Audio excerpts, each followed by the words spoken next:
मेरा नाम अभिषेक सचवाण है। मैंने बंदरों का परीक्षा जो है वो उत्तीर्ण की है, जिसके लिए कि मैं ज्वाइनिंग के लिए इस तरह से दर दर भटक रहा हूँ। ये जो परीक्षा है इसका नोटिफिकेशन 2019 में आया था। 2022 के जुलाई माह में इसका एग्ज़ाम हुआ था और उसके बाद से ही हमारा एक संघर्ष शुरू होता है, क्योंकि ये परीक्षा ऑनलाइन माध्यम से हुई थी तो इसका रिजल्ट 3 महीने में आ जाना चाहिए था। अभ्यर्थी भी इतने ज़्यादा नहीं थे, लेकिन फिर भी 6 महीने का समय किसी तरह से लग गया। उसके बाद कुछ जो अभ्यर्थी चयनित नहीं हो पाए, उन्होंने माननीय उच्च न्यायालय में कुछ रिट्स दायर की थी कि हमारा सिलेक्शन नहीं हुआ है।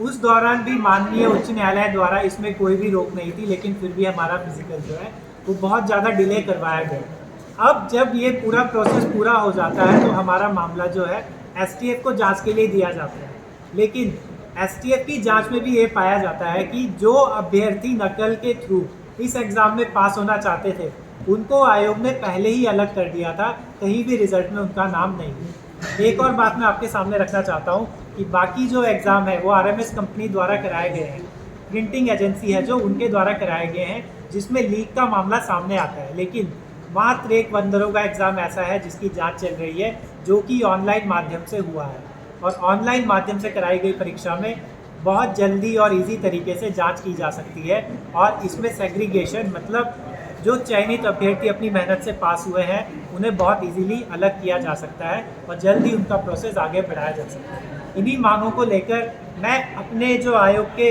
नए पदाधिकारी हैं, चाहे वो अध्यक्ष हो, चाहे सचिव साहब हो, STF के जो पदाधिकारी हैं और हमारे माननीय मुख्यमंत्री जी हैं, सबसे मैं एक रिक्वेस्ट करना चाहता हूं कि हम लोगों को जल्द से जल्द इस STF की जांच की प्राइमरी रिपोर्ट के आधार पर एक ज्वाइनिंग दी जाए, चाहे हमसे एक एफिडेविट भरवाया जाए जिसमें सारी शर्तें आपकी होंगी, हम सिर्फ उसमें एक साइनिंग अथॉरिटी है।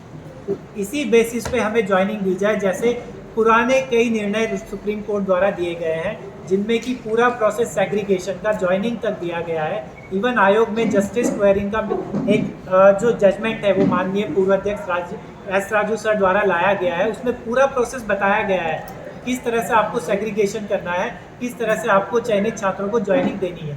तो उसी के आधार पर आप लोग आपस में कोऑर्डिनेशन करके किसी भी तरीके से इस साल के अंत तक हमें ज्वाइनिंग देने की कृपा करें।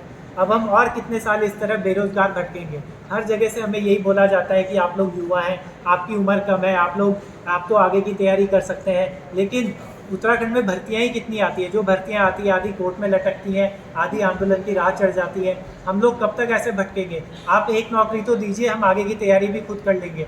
आपका जो पक्ष है वो अपने हिसाब से रखिए। हम आपसे सिर्फ एक रिक्वेस्ट कर सकते हैं जो कि यही है कि हमें जल्द से जल्द नियुक्ति प्रदान कीजिए। एक तो ईयर बता दीजिए किस सन में और कितने पदों पे भर्तियां हुई, तो ये बता दीजिए। ये भर्ती जो है 2019 में इसका नोटिफिकेशन आया था 316 पदों के लिए और 2022 में इसकी 21 में इसकी परीक्षा हुई थी और इसमें 630 अभ्यर्थियों ने क्वालिफाई किया था फिजिकल के, लेकिन फाइनल मेरिट लिस्ट में जो है वो 316 लोगों का सिलेक्शन हुआ।